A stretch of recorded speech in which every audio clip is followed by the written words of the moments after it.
Here's what you can look forward to on this episode of The Nice Guys on Business. But where it's going is, this is now a tool that accelerates, and it'll accelerate more and more people. Therefore, it'll become more of a standard. But what will become a premium, and it always has been, is true authenticity and creativity.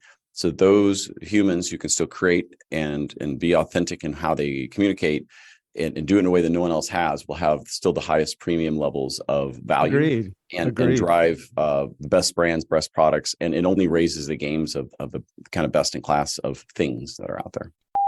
You don't need to see their identification. These aren't the podcasters you're looking for. These are the nice guys on business. Go from where you are now to where you could be. Get expert tips to grow your business, to be more productive and more efficient, whether you're trying to build influence, grow your community, or make it rain. Best-selling author of Nice Guys Finish First, Doug Sandler, can lead the way. The Nice Guys on Business is produced by TurnKey Podcast Productions. Now, here's your host, Doug Sandler. Here. Oh. All right, we are recording. And that's the first time I went to church. We were just having a conversation. Were we? Thomas has a podcast also, and does a bunch of different things. And I have, of course, I don't even know, 14 or 15 podcasts that I have. And this is probably somewhere around episode 1400 of the Nice Guys on Business. So we were just talking about the importance of showing up with pants that actually, well, first of all, showing up with pants, but showing up with pants that are like ball scratch worthy. Ball scratch worthy. Aren't all pants balls? I mean, there are some tight jeans. You're like, I can't get to where I need to go with that. Right. Exactly. And so you look good in them, but you're like, I need to go to the restroom. Why do you pee so much on dates? Well, here's the thing. They're very tight, and I'm not sure where to go with that. And pronounce your last name so I don't completely fuck it up when I introduce you. Yeah, it's El Conquistador. Oh, perfect. Well, we have Thomas El Conquistador. Helfrich.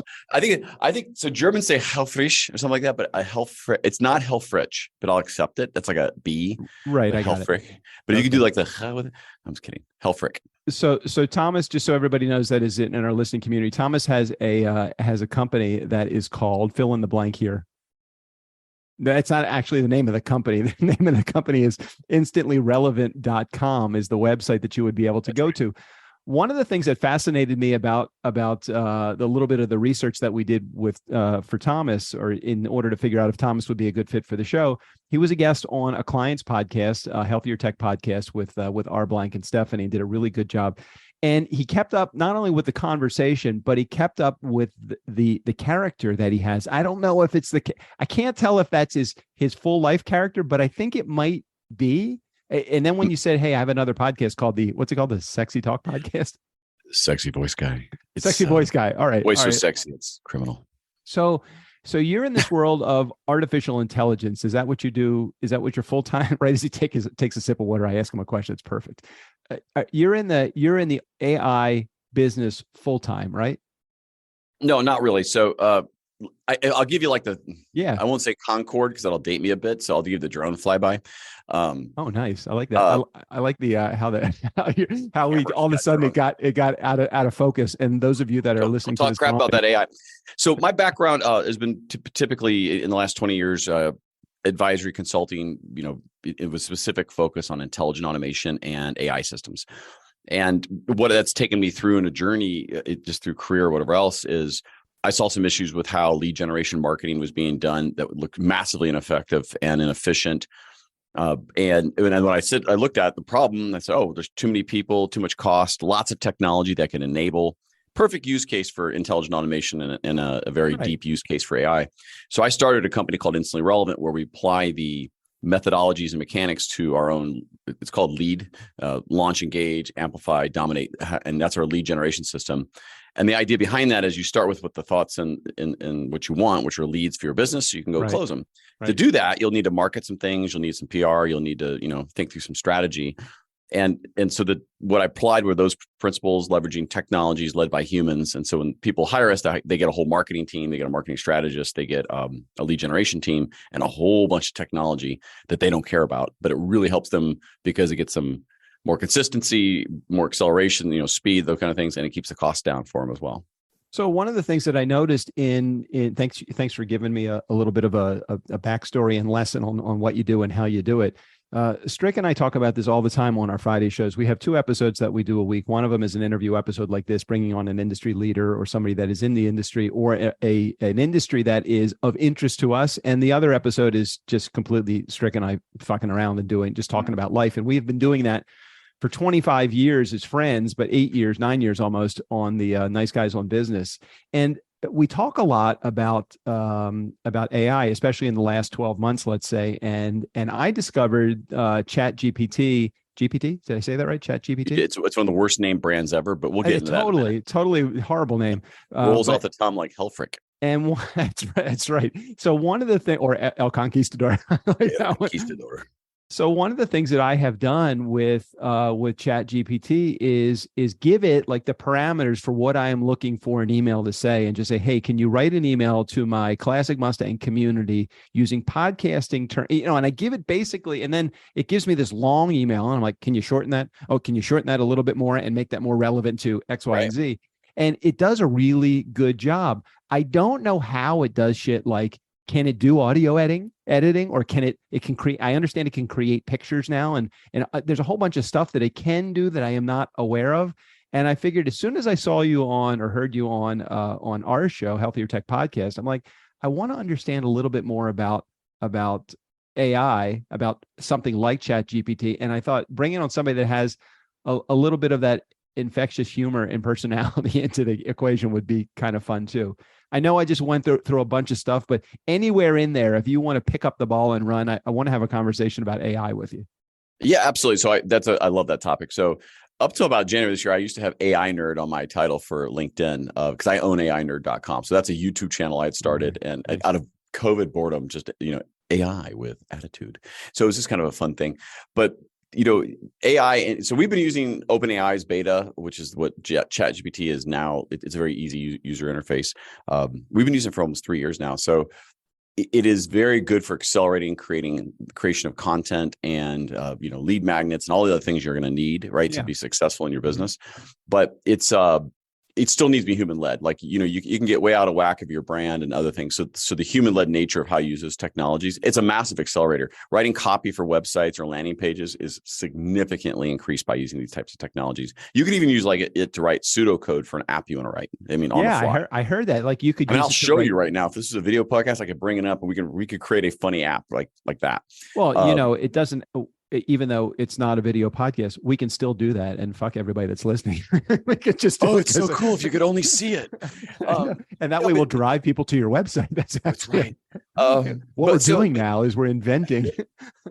But the use of AI, right? To do it well, it's my perspective just from implementing different systems and stuff, from huge companies like Eli Lilly to Stanley Black & Decker and other things in my past, to just even small organizations or solopreneurs, is you should be using these technologies to accelerate what you're doing.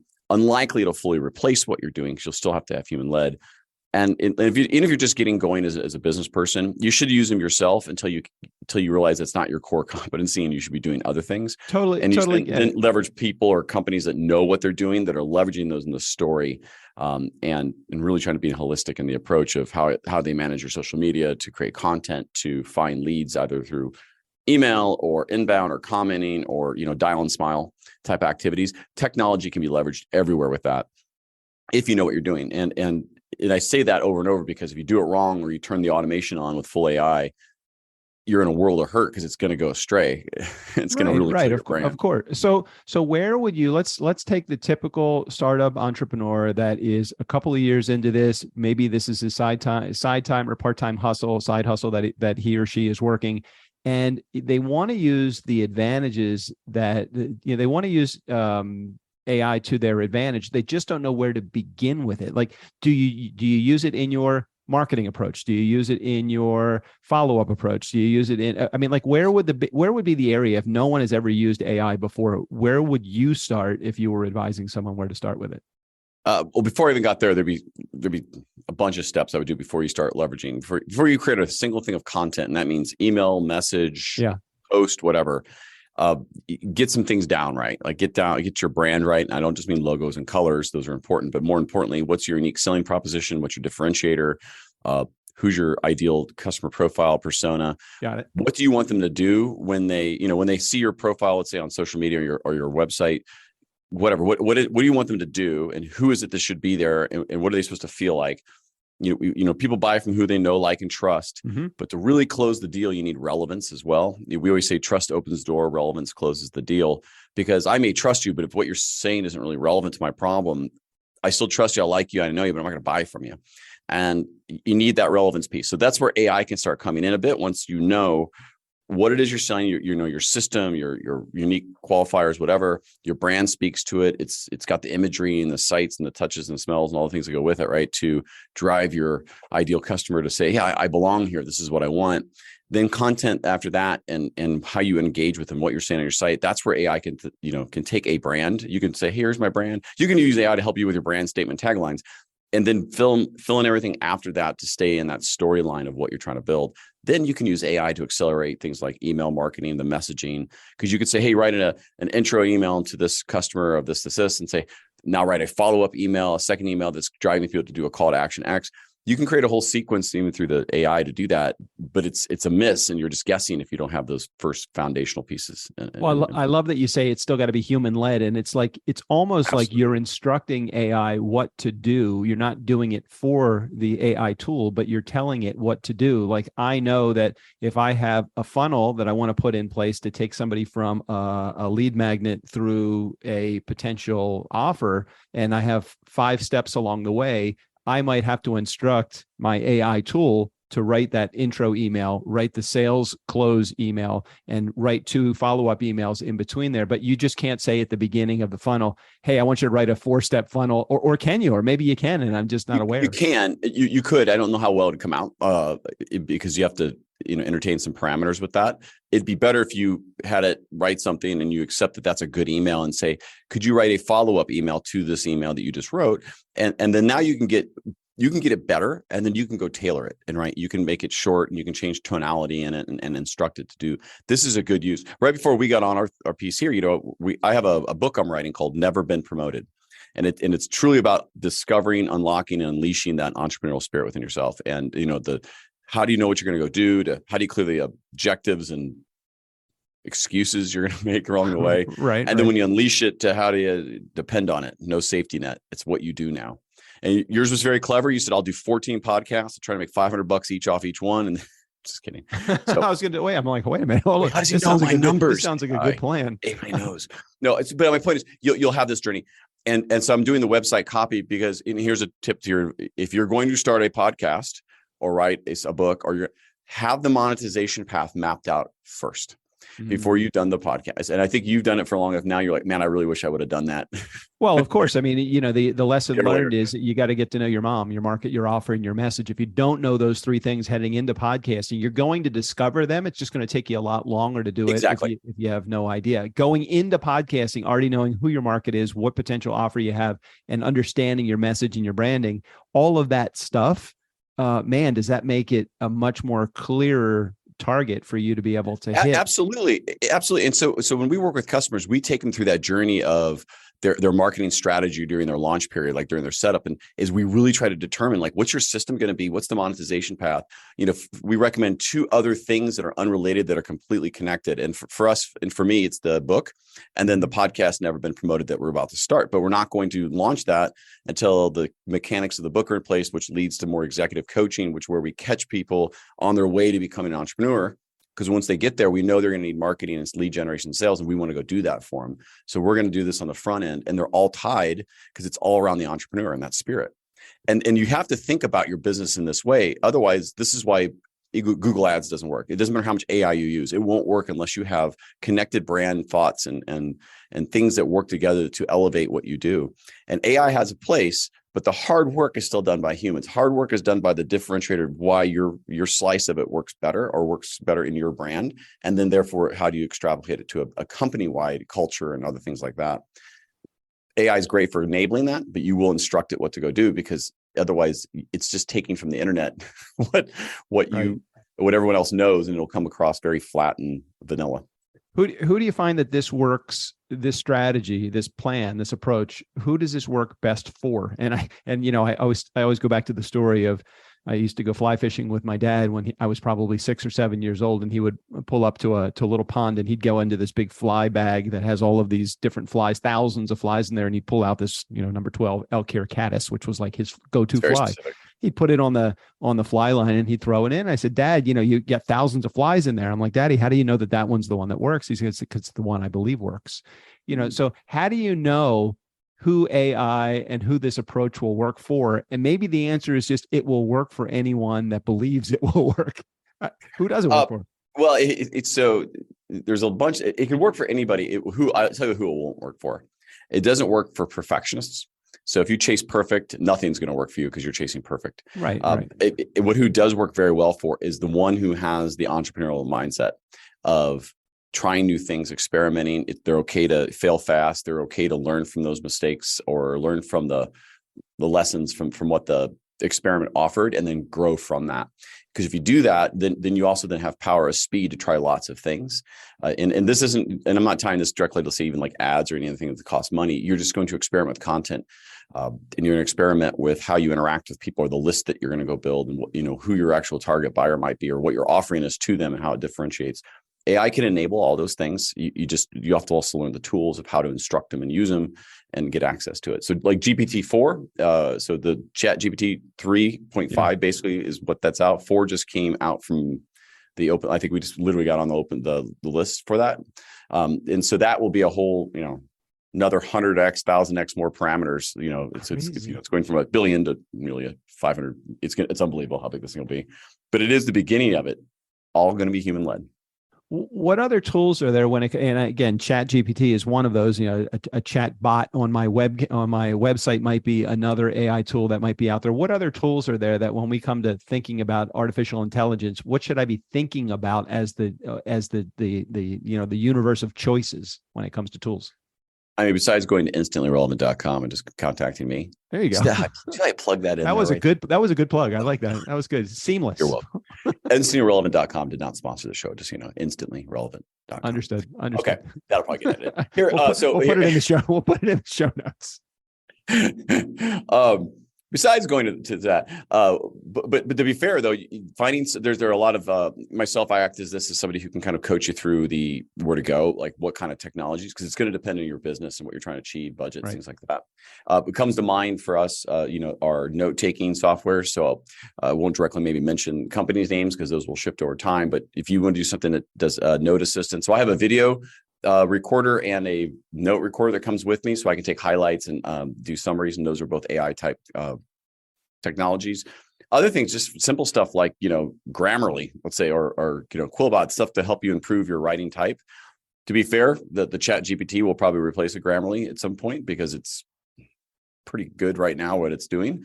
Right. But all those little kind of technologies along the way, CRMs that have advanced analytics in it and things like that. It's not quite AI, but you should just be picking things that are working together as another, because what's going to happen as a small business owner or somebody who's running, you're going to get technology fatigue. And if they're not all connected or easily connected through, let's say, Zapier, which Zapier is a company I would promote because they connect API stuff, you're going to find yourself, you're not using them effectively, and it just becomes noise and cost. And then you'll feel like you're getting way behind. So that's where the people come and play to say, how do you put it together and to do that? I love the idea of being able to go to, let's say, one specific location, let's say like a Google-like environment where I'm going to a home page and I'm just typing into the search box, here's what I want to do. And Chat GPT or whatever the AI tool or resource that I'm using actually puts everything together. Because right now, and it could be based upon a menu of choices that I have selected ahead of time. Hey, I want to make sure that this gets integrated with my calendar. I want to make sure that this gets integrated with Monday.com, my project management software. I want to make sure that this gets integrated with Gmail, and let everybody know that's connected to those that this is a tool that I am using and this is how it's going to be used. But I think that's not yet, or has that already happened? That I'm just Zapier, as you know, Zapier, but Zapier is a really, they connect my Calendly to my, CRM with Pipedrive, or if you're using Keep or whatever it is, right? In the forms, all that stuff is connected through just pre-made integrations, or you can do them through like a Zapier. Where you want to automate. So go back to intelligent automation. You want to automate as many of the manual steps as you can, so you could focus on, in a B2B business, maybe a voice conversation or a video conversation, or even in person. On a B2C, it's more on the conversion, the landing, and then customer success after, and less so about the operations of invoicing and onboarding. And as many things as you can automate without killing your brand, you should. And that's where these technologies can come into play. It can be overwhelming. I do recommend you find an expert. Text me. I don't care, somebody, because you'll overspend, waste tons of time, and there's ways you can turnkey it. I know on our site we'll have we haven't kind of decided which ones will be, but like kind of the starter kits of recommended, here are the technologies we recommend using for this, and this, because I think that helps people simplify the choice, between Monday versus, or do I do that? Or do I do a full CRM, or do I half one? How about HubSpot? If you got $1 million, go ahead. I know they're not that expensive, but they are actually. Well, it just depends on what you want to use. So let me make sure that I got this right, because originally the reason that I had you on the show was because you came across as someone that has AI expertise, but also focused specifically on the marketing arena. And what I'm hearing is, it sounds like somebody could come to you and say, here's the business I own. I don't know anything about AI. Can you connect me with the right resources for making sure that I'm taking the most advantage of AI that I can possibly take? Is that within your world of possibilities? Oh, absolutely. So that goes back to the preceding 20 years of consulting, very tightly coupled with knowing what to go do with that. And not like, I'm not all knowing for sure, but I definitely know where you can start, what works, what doesn't, and what's kind of fairly priced, let's say, as well, versus enterprise grade that you may or may not need. But those are all related to growing a business, right? That relates to marketing, but also just business operations. And the reason I try to focus on this as well with customers, because if you can save on your business operations, you can put those capital and that resources towards sales or customer success, or generating more interest in brand. That's a good use of funds, is not to waste it on operational activities and manual tasks.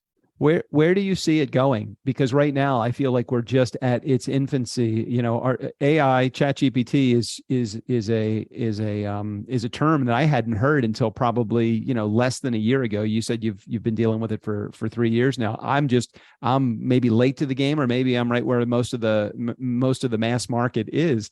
Like, where is it going, and what can we expect out of it in the next 12 months to more? The genie's out of the bottle. So I think some interesting challenges people have with it, like with education of, our kids are going to use it to write papers. I think what's going to have to happen is people are going to have to change the nature of how they teach or do, because it's there. What's important as part of this and where it's going is the idea and notion of transparency and explainability of the answers it gives, or the models. So the idea that it can say, here are the sources for those models, or here's the sources for the output, and it's been fact checked or not fact checked, because there's a thing called narrative manipulation that can happen, where AI now can put out millions of pieces of content that are fact checked against each other, but not actually fact checked. And then if you fast forward 3-4 years, let's say, to influence an election or a demographic or a population, those things have just now become fact because they're Googled and found. And so, and even though they weren't true, and that's a way to manipulate populations in effect. And it happens now for sure. But where it's going is, this is now a tool that accelerates, and it'll accelerate more and more people. Therefore, it'll become more of a standard. But what will become a premium, and it always has been, is true authenticity and creativity. So those humans who can still create and be authentic in how they communicate, and do it in a way that no one else has, will have still the highest premium levels of value. And drive the best brands, best products, and it only raises the games of the kind of best in class of things that are out there. No, I completely agree with you. I think that those that think that it is a tool that's going to be abused, there's going to be people that are going to abuse it. And I think it raises the bar for the starting point for so many things, and it allows the true market, the true leaders to come out. I'm excited to see where it's going to go. I really am. As soon as I typed into ChatGPT just a couple of weeks ago, hey, write I had a podcast episode that was airing, and I'm like, I didn't feel like writing it. I could have written it. I could have sat there and I said, literally write an email to my Mustang community about this episode that came out with this guest on it, make it 5 sentences, give the link, here is the link, and write it. and it wrote it. And it was, I was like, oh my God, this is the best thing ever. And I don't know why people wouldn't want to take advantage of using something like this AI tool. I mean, you could do some other cool things. So when we create content, we use fathom.videos. It's currently a free thing you can do to do highlights, which allows us to take short 30-second clips based on what you're saying. And it automatically will create then the post for us and other pieces. Right, you can take I got to write that down, fathom.video. Yeah. So as you're doing it, instead of taking notes, you can hit highlight and it goes back 45 seconds on what I've said. It also lets you know when you're on a monologue too, which is important during a sales cycle. But the other cool thing you can do is you can upload to OpenAI or to ChatGPT some like, an otter.ai transcription. Yeah. And you can ask it to summarize the 3 most salient points of this interview, and it will write up an article for you to go do that. And then if you don't think that saves time, go rewatch the podcast that you already were a part of and try to keep your focus long enough to write the article. It's very difficult. It is. It's really hard. I remember I'd said to my show notes writers, because we have a team of writers that do the notes for us. And I just said, hey, I'll take care of doing this. I'll just take some notes as I'm doing the interview. I'm like, I can't fucking do that. But if you have so Fathom.videos, and he's like, oh, I really like what you said there. And you can be like, that's cool. And you can just hit highlight and it'll go back in time, grab what I said. Especially because you know how to do a podcast. We're not talking all over each other. I have time, you have time, and then it goes back and it will grab it, and then your team will have the segments already done for them of where. Is there a cue point? Do you say as you're recording, hey, I got to remember that, or Fathom it, or how does it know? No, you could just, like, while you're here in Zoom, it's an add-in. Zoom put, I think, 10 million into the company, but you could literally download it as an app, and you can say highlight. You just click. And now, when do you say that? You don't have to. You just click a button. It's going to go back and do it. If you like what I just said, you would say highlight. It would go back in time 45 seconds and grab it and go put it into a folder. Oh, I got you. Okay, good. So I could just click on it as you're doing it. Perfect. Okay, and that is one of the apps. This is really cool. This is cool. So this is an great, app. And it's a great app. I mean, it's free too, and there's team versions that don't cost for as much. But this is a startup doing well. Zoom put a bunch of money into it, and that's why you can find it in the Zoom app store. Let's talk self-driving cars for a second. Can we talk about Sure. self-driving cars? Is it going to happen? Do you see it happening in the near future? Yeah, I know, no doubt it'll happen. I think it'll happen in probably, I don't think the US first. So I was in, I forget where I was. I was walking down the street and a little delivery box on 4 wheels came running by me. It was like a pizza delivery mechanism coming down the sidewalk. I can't even remember where I was, but I'm like, that's fucking awesome. I bet there's pizza in there. And yeah, it gets to the spot. You're gonna rob that door. I know people will try, but it's the same thing with Amazon. People are thinking, people will steal all that shit off of people's porches. And they do. I'm sure that happens a lot, but the majority of the packages get through. And I think that's the big thing. So I think self-driving, it's definitely going to happen. And just like it started off where people are crazy enough to get in the car in the first, in the beta I'd get in. But like anything else, human led, right? So if it's there as an assistant to catch you when you're distracted, you're tired, you're in a long drive and you're like, you want to, hey, I just 5 minutes is all I need. And I'm okay with that. But I think for it to really work, you have to remove the wolves from the sheep.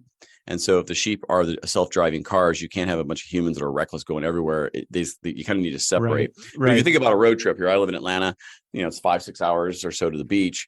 I would love to have an automated vehicle lane that I can go into. Yes. It's going 95 and no one in there's allowed to touch the wheels. And if you need to exit, it takes you off to whatever the thing is. And you can just be like watching a movie, working. I love that.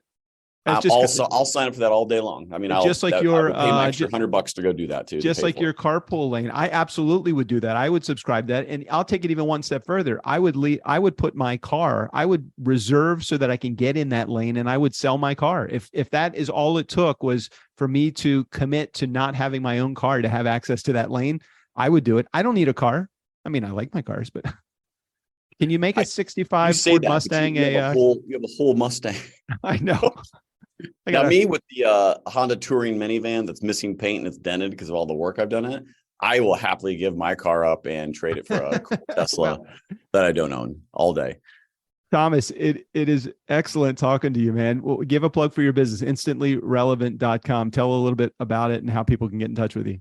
I always love the softball, so I appreciate it. Instantly-relevant.com. I do give this out, by the way. So if you mention this podcast, when you text me, don't call.